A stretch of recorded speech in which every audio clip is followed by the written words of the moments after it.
मन में चोर है। निकाह सस्ता होना चाहिए कि नहीं होना चाहिए? अरे जोर से बोलो ना, निकाह थोड़ी टूटेगा। निकाह सस्ता होना चाहिए कि नहीं होना चाहिए? कौन करेगा?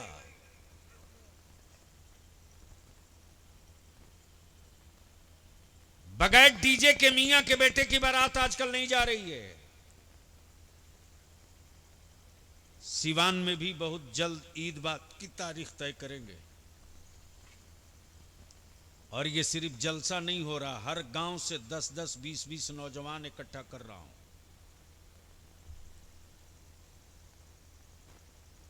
और जब 10-20 नौजवान हर गांव से इकट्ठा हो जाएंगे ना, तो देखेंगे पैसे वाले कैसे गरीब बेटियों के बाप की आबरू से खेलते हैं, देखेंगे। लड़ना तो पड़ेगा। बलियावी तो सिर्फ यही घूमकर विनती करके कह रहा है, आज भी नबी की उम्मत में हुसैन के गुलामों में वो क्वालिटी है कि अगर इसको थोड़ी सी बैकिंग मिल जाए तो ईमान वाले का बेटा फिर नई तारीख लिख देगा। लेकिन शर्त यह है कि मुसलमान अपनी लाइफ और अपनी जिंदगी का नक्शा और डिजाइन तय कर।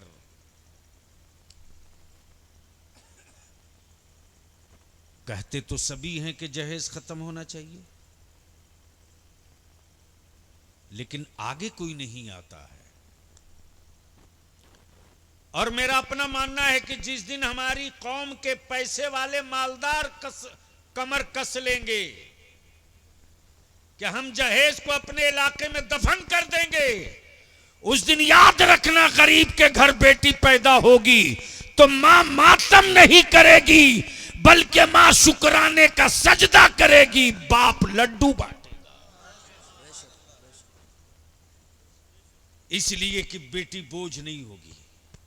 सुन सुन, जमीर जिंदा है सीवान का मुसलमान तो सुन।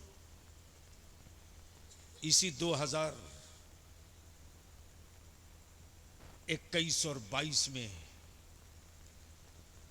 मेरी कौम की 4600 बच्चियां गैरों के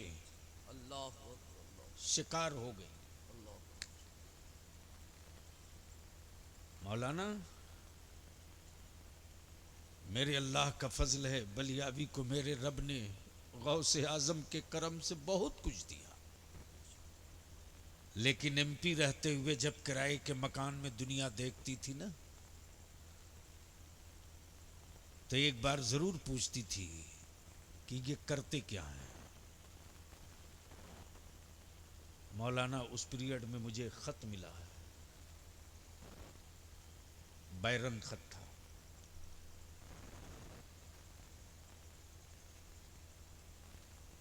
ऑफिस में इदारे शरिया के किसी ने छुड़ा लिया था, जो मेरी डाक रिसीव करता।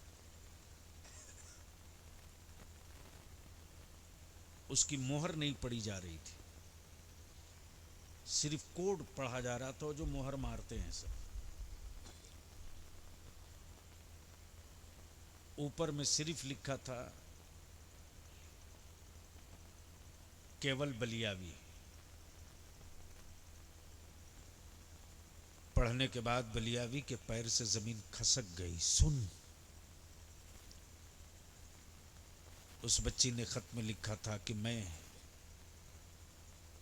मजबूर होकर तुझे खत लिख रही हूं। मैंने तुझको अखबारों में पढ़ा है, मैं पढ़ी लिखी हूं।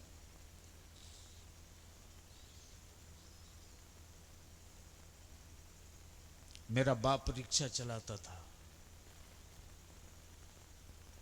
भाई लेबर का काम करता था, मेरी बहन का रिश्ता तय था। मेरा बाप मोटरसाइकिल देने की पोजीशन में नहीं था। बारात दरवाजे से लौट गई, मेरी बहन ने कुएं में कूदकर खुदकशी कर ली। इस वक्त मैं जहां से खत लिख रही हूं वो समाज का सबसे गंदा कोठा है। तुझको अखबार में पढ़ती हूं तो मैंने सोचा लिख दूं।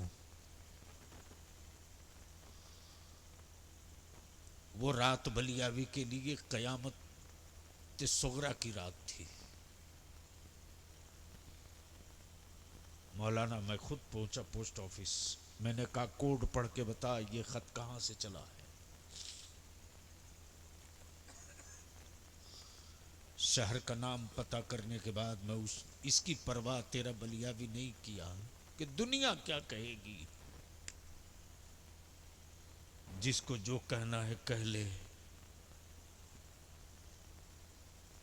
मेरे एक बेआबरू होने से मेरी कौम की अगर बेटियां बच जाएं तो बलियावी रोज अपने को बेआबरू कर लेगा।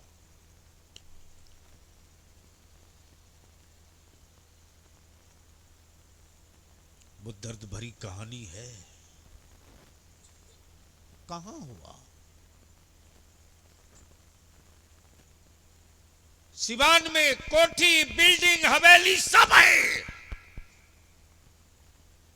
बेटों के हाथ में 1.25 लाख 1.5 लाख का मोबाइल मिल जाएगा। सिवान की मार्केट में मर्दों से ज्यादा मुसलमानों की औरतें मिलेगी।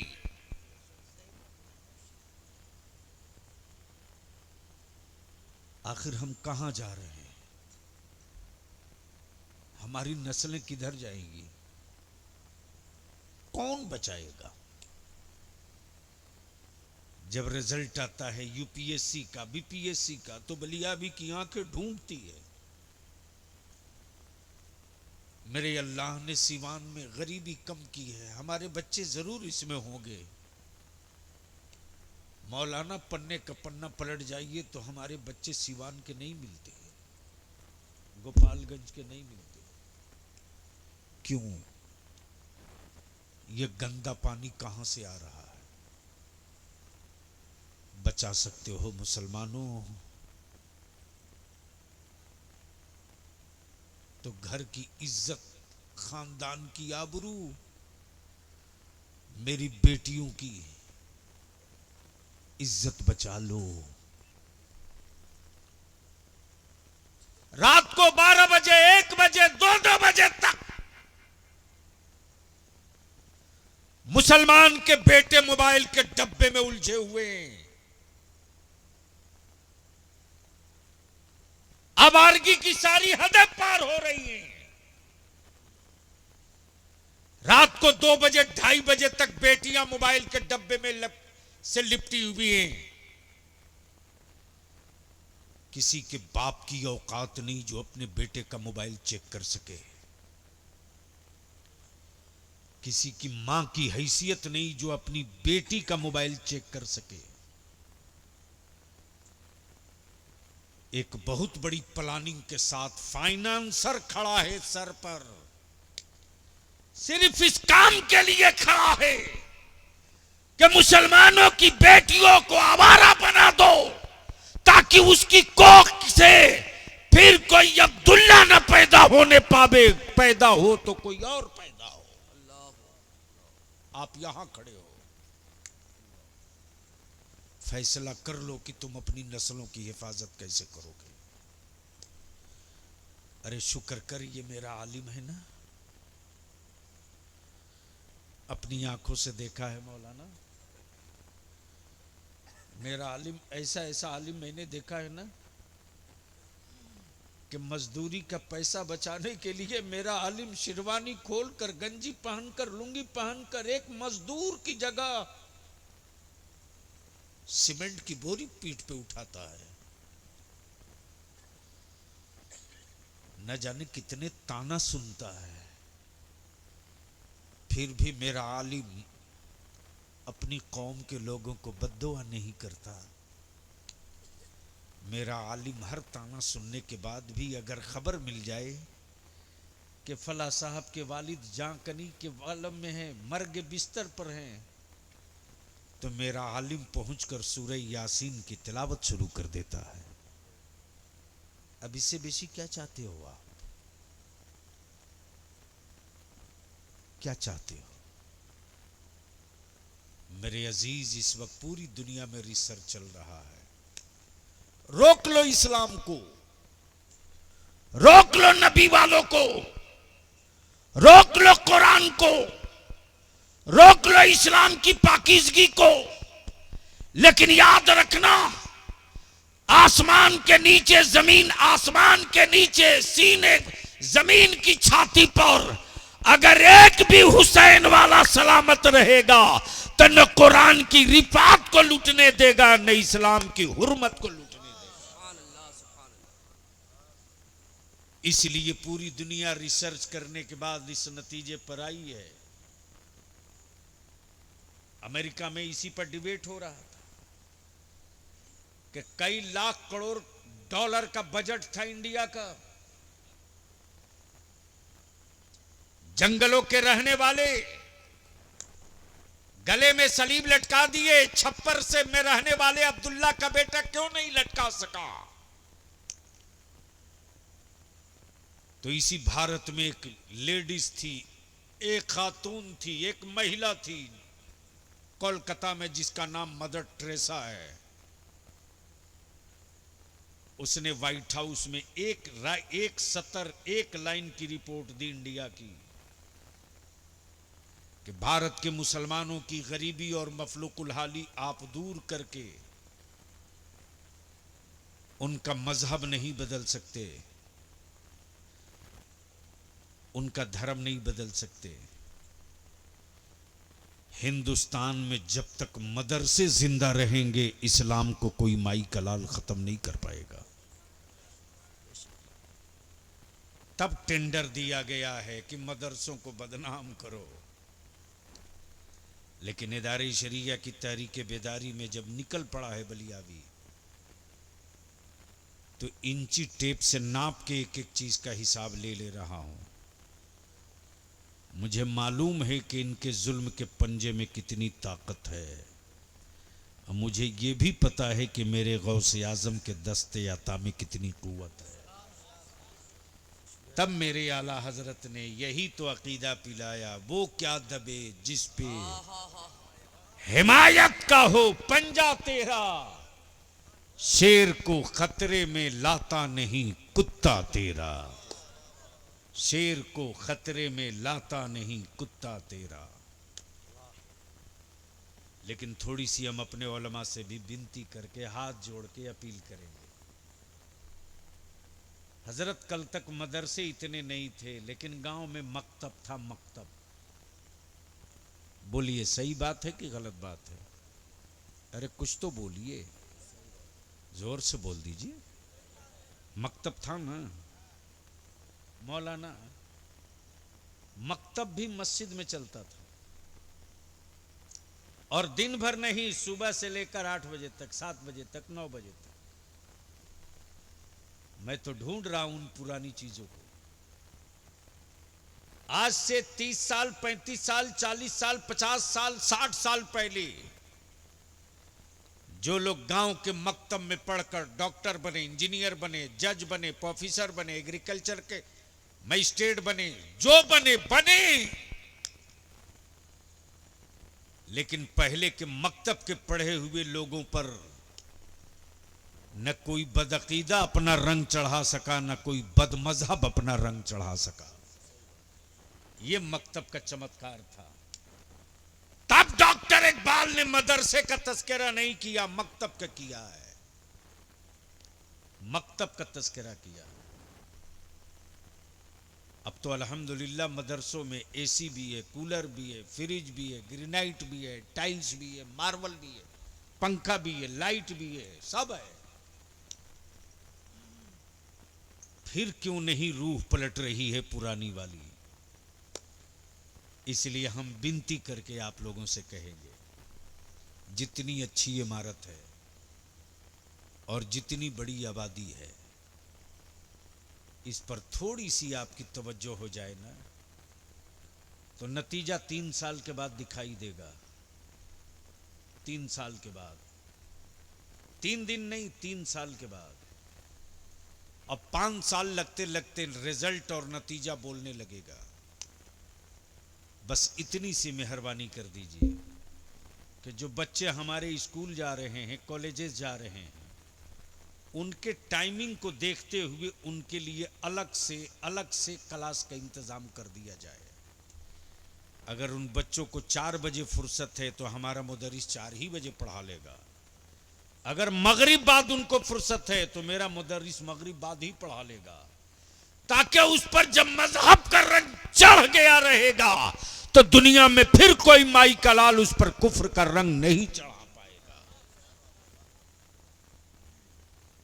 और मैं तो जहां तक देख रहा हूं कि अल्हम्दुलिल्लाह बहुत सारे सरकारी स्कूल और कॉलेज से ज्यादा बढ़िया अच्छी बिल्डिंग मदरसों की,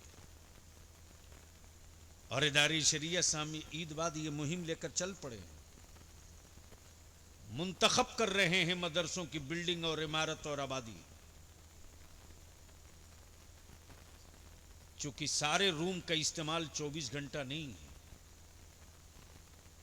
दरसगाह के बाद, पढ़ाई के बाद जब हमारे बच्चे फ्री हो जा रहे हैं तो अब लाजिम और जरूरी हो गया है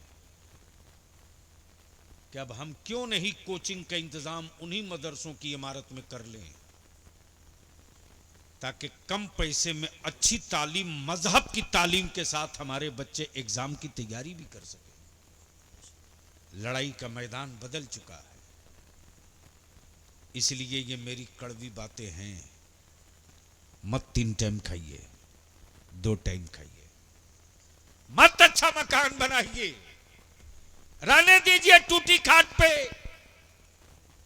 मत कीमती कपड़ा पहनाओ अपनी औलादों को, मोटिया मार्किन पहना दो, लेकिन उसी पैसे को बचाकर अपनी औलादों को पढ़ाइए। इसलिए कि आने वाले 5 साल नहीं बल्कि आज से ही अब खंजर की जंग नहीं हो रही है, कलम की जंग हो रही है।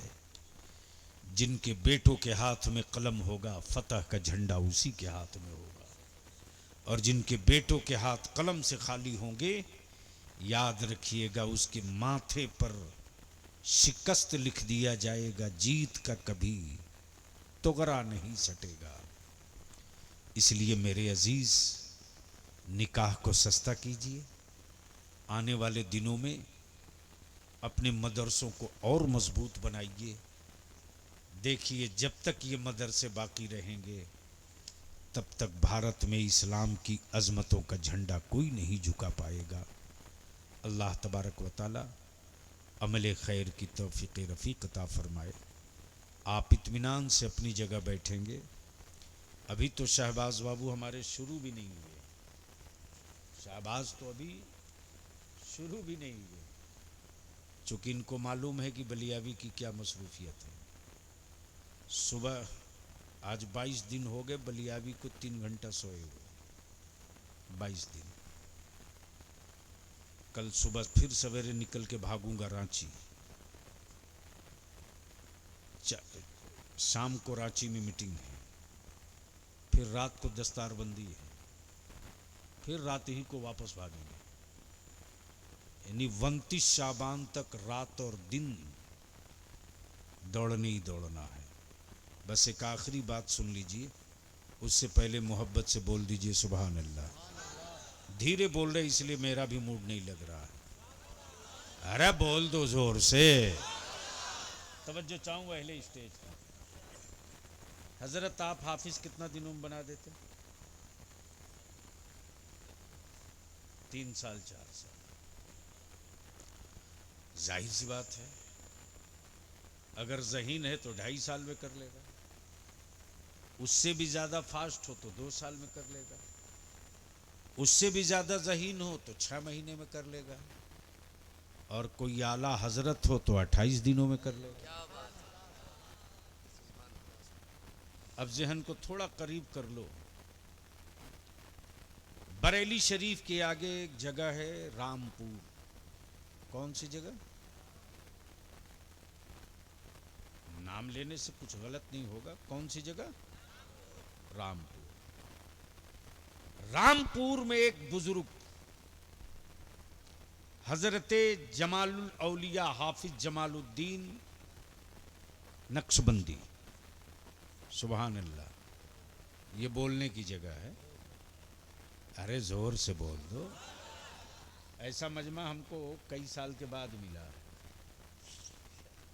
हाँ, जो हाल उद्धव का वही हाल माधव का।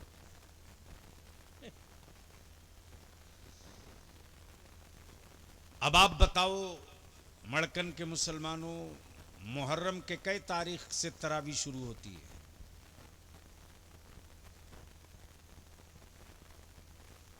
हैं? अरे वही तो पूछ रहा हूं, कब से तरावी होती है?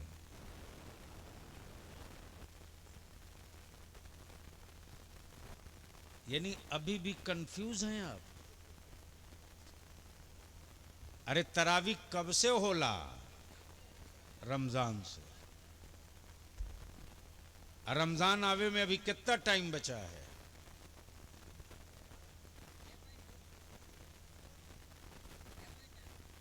अरे आज तो शाबान की पहली तारीख हो गई, हम खुद भी चांद देखे हैं। पक्का 1 महीना, पक्का 1 महीना। अब चलो जरा चलते हैं रामपुर में हाफिज जमालुल औलिया जमालुद्दीन नक्शबंदी रहमतुल्लाहि तआला अलैह। हर मस्जिद में रमजान से पहले हाफिजी का इंतजाम, तरावी पढ़नी है। इत्तफाक से रामपुर की जामा मस्जिद में कोई हाफिज कुरान ही नहीं मिला जो तरावी पढ़ावे। 28 शाबान की तारीख थी। इमाम साहब चारों तरफ घूम लिए, कहीं कोई हाफिज कुरान न मिला। रात के पिछले पहर जामा मस्जिद के इमाम साहब को याद आया कि कल 29 तारीख है, अगर कल चांद हो गया तो कल ही से तरावी होगी और हाफिज मिला नहीं होगा क्या? तो इमाम साहब उस दौर के कुतुब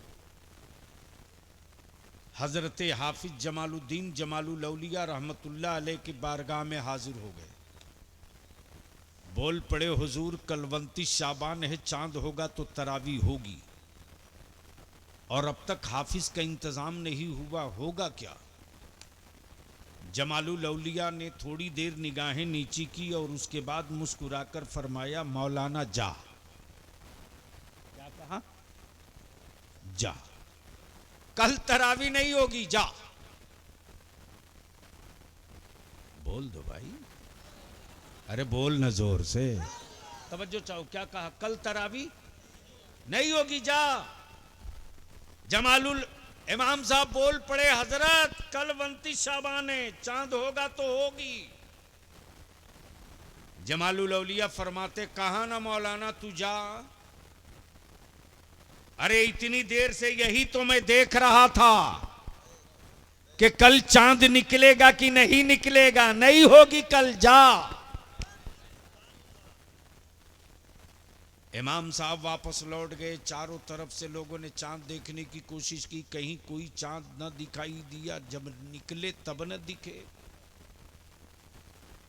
29 तारीख को तो काम चल गया, लेकिन अब दूसरे दिन 30 है, 30 को तो बिन देखे होगी। इमाम साहब ईशा की नमाज पढ़ा कर आए, आकर बोल पड़े, हुजूर आज तो काम चल गया, कल का क्या होगा? जमालुल औलिया मुस्कुराए, मुस्कुरा कर फरमाए, जा मौलाना चुपचाप सो जा। क्या कहा? सो जा। सुबह सवेरे उठना, फजर की नमाज पढ़ाना, नमाज पढ़ा के मस्जिद से जब बाहर आना तो बाहर निकलते वक्त जो पहला आदमी मिल जाए उसे पकड़ के सीधे मेरे पास लिए चले आना। इमाम साहब जैसे ही नमाज पढ़ा के मस्जिद की सीढ़ी के नीचे उतर रहे हैं, देख रहे हैं जो पहला आदमी मिला वो पंडित जी हैं, हाथ में घंटी, पैर में खड़ा, उन खटपट टन टुन खटपट मंदिर। अब इमाम साहब सोच रहे हैं, या अल्लाह इनको क्या करूं। हजरत ने कहा जो मिला उसको लेते आना। तो अब तो मिल गई, ये इनको क्या करो। फिर याद आया, मौलाना अपनी तरफ से कुछ मत कर, जो अल्लाह वाले ने कहा वही कर। मौलाना ने पंडित जी की तरफ मुड़ करके आवाज दी, कहा ओ पंडित जी। पंडित जी पलटे, हमको? कहा हाँ हाँ आप ही को। कहा कहिए क्या हुआ। मौलाना ने कहा आपको बाबा जमालुल औलिया ने बुलाया है। पंडित जी ने कहा ठहर जाइए, पहले वहां हो लूं तब चलता हूं। इमाम साहब ने कहा नहीं, पहले वहां हो लो तब कहीं जाना। जैसे ही पंडित जी जमालुल औलिया की तरफ चल पड़े, वैसे ही इमाम साहब मुस्कुरा के बोले, चलो बच्चों, वापसी में इस लायक बचबे नहीं करोगे कि फिर वहां जाना पड़ेगा।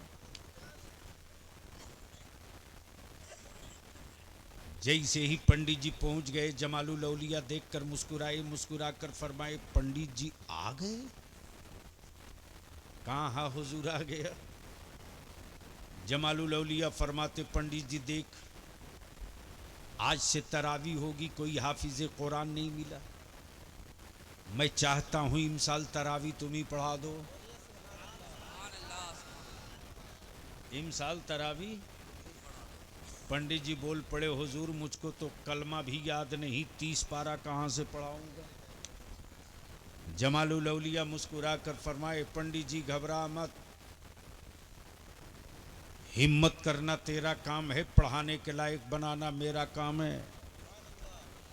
पंडित जी नहा के आए हो? हाँ। साफ सुथरे हो? हाँ। बिल्कुल फिट हो? हाँ। करीबा आ गए, मेरी आंखों में आंख डाल दिया, मेरे सीने से सीना सटा दिया। जिस तरह बचपने में माँ को पकड़कर दबोचता था, पकड़कर मुझे भी दबोच लिया। आंखों से आंख मिला ली, सीने से सीना सटा दिया, नजरों से नजरें मिला ली। तब जमालुल औलिया फरमाते, जिस तरह बचपने में माँ का दूध पीता था, मेरी जबान अपने मुंह में डाल के पीना शुरू कर दे। पंडित जी थोड़ी देर ही जमालुल औलिया की जबान अभी पिए थे, चूसे थे। जमालुल औलिया फरमाते, पंडित जी बोल कहाँ तक पहुँच गए। कहा हुजूर 10 पारा मुकम्मल हो गया। फिर थोड़ी देर के बाद जमालुल औलिया फरमाते, पंडित जी कहाँ पहुँच गए। कहा हुजूर 20 पारा मुकम्मल। चंद लम्हे बीते थे, जमालुल औलिया की आंखें सुर्ख हो गई और जमालुल औलिया वज्द में फरमाते, पंडित जी जल्दी बोल वरना अब सीना फट जाएगा। पंडित जी बोल पड़े, हुजूर 30 पारा मुकम्मल हो गया। नारे तकबीर, नारे रिसालत, सैयदुल अंबिया कॉन्फ्रेंस। इसलिए कुरान से पंगा लेने वालों, कुरान से पंगा लेने वालों, तुम लाख सड़कों पे चीखते रहो कुरान के खिलाफ, लेकिन ये कुरान का एजाज है कि जब दवा काम न करे, मेडिसिन फायदा न करे, डॉक्टर जवाब दे तो मजहब कोई भी हो, मगरिब के बाद भीड़ मस्जिद के दरवाजे ही पे लगती है। क्या बात है, सुभान अल्लाह। ये जलवे बता रहे हैं कि मरीजों को भी कुरान की जरूरत है, सेहतमंदों को भी कुरान की जरूरत है। तो जब अब्दुल्लाह के पढ़े हुए कुरान के फूक की तासीर का कोई जवाब नहीं, तो जिसके सीने में 30 पारा हो उसकी जबान की तासीर का मुकाबला क्या। इसलिए मड़कन के ईमान वालों, मोच की लड़ाई मत लड़ना, वरना सर सलामत नहीं रहेगा। और जो कौम अपना सर बचा लेती है उसकी कभी मोछें पस्त नहीं होती। इस मदरसे को ईंट और सीमेंट की दीवार मत समझना, अपनी नस्लों का मुस्तकबिल समझना। अल्लाह तबारक व तआला अमल खैर की तौफीक रफ़ीक अता फरमाए। यार जिंदा सोहबत बाकी। सलाम अलैकुम।